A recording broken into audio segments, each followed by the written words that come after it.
What I'd like to demonstrate in this video is how to reharmonize chords.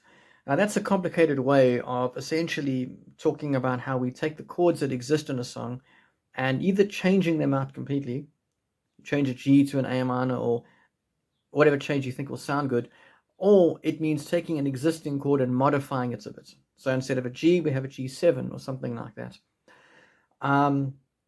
In order to do that, I've decided to write a simple little melody so that I don't get DMCA'd. That goes something like this.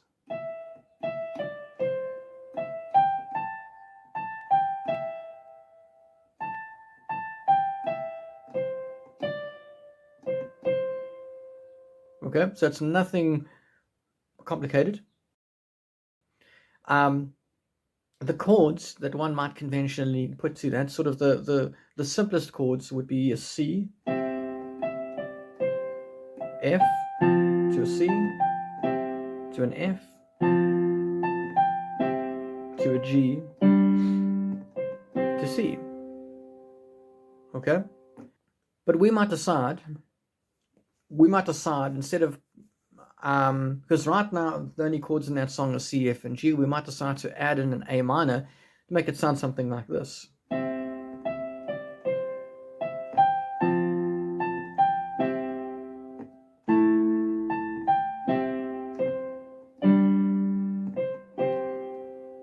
Right? So all we did was we replaced a C major with an A minor there. That's one version. That's one way that we can go about reharmonizing chords. Another way would be to take an existing chord and change it, like I just said. Best is to just experience this, and then I'll explain exactly what I've done in technical terms. You know what? Let me just play it for you. Then you can have a listen and see what you think.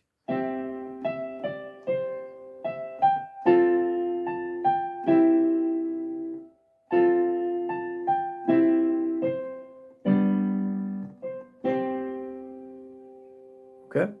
Now the first change I made was that C major became a triad, and the second change I made was instead of going to the F down here, we kept the C in the bass and we moved it to there. And actually what that is, and this is the first example that I would like to demonstrate, is we use the chord inversion. This chord here is actually an F first inversion. Hang on. That's first inversion. My mistake. It's second in version, right? That's an F. What we've done is we've used an F second in version there. And what that means, by using a second inversion on the F, we're leaving our bass note as a C. And into the G. Okay? But that's not the only place that we can do make changes to the chord. Let's experiment a bit more and add to this.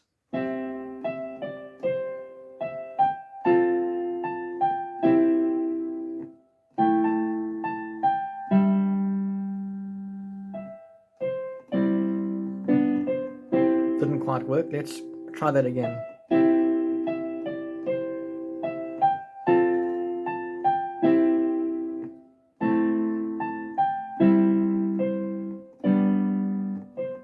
There we go.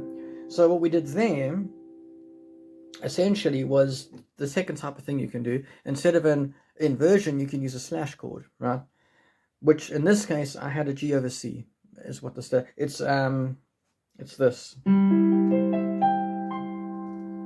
Instead of a G, we're using that to then the actual traditional G.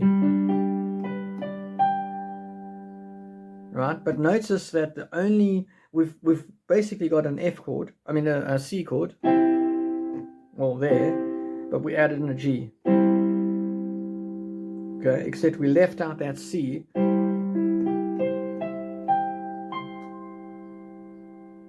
Right, and that's how you get a G over C.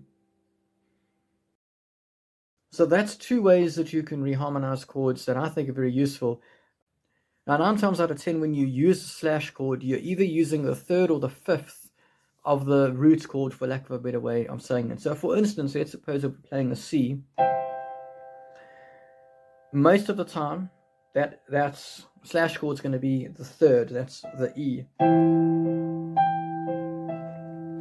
Okay. Every so often, it might be the fifth.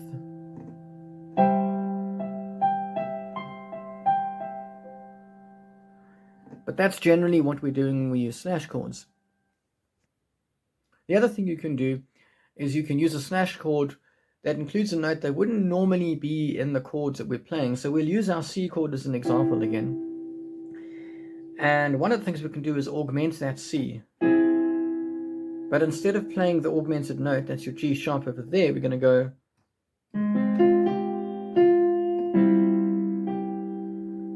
I mean, listen to that, right?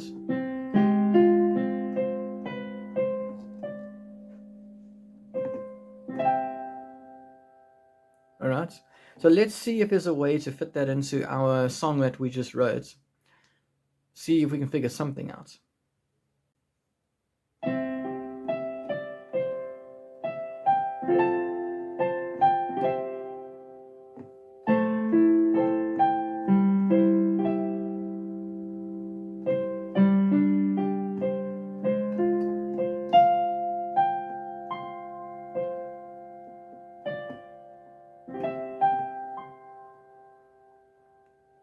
Ain't that beautiful? So that inverted chord that I did with the A flat was really just extending that resolution. One of the concepts that exists in music, which I don't really have time to explain in this video, is the idea of movements. You're always trying to move the song in a certain direction. Either we're trying to build tension or we're trying to release. That's the phrasing that we musicians use. And you can tell when a band or church hasn't quite got that figured out. All right, I've been to many churches where the movement isn't quite there. It's nobody's fault. I'm not saying they can't play, but it is something that just adds so much to a piece when you know how to add movement to that piece. In any case, I hope this video has been useful to you. This is a new type of format that I'm trying out, so let me know if you like it. By the way, all of this stuff can sort of be translated to guitar. You're going to modify some things a little bit, but you can make it work. Let me know if you'd like to see that video in the comments below. Thanks for watching. I'll see you next time.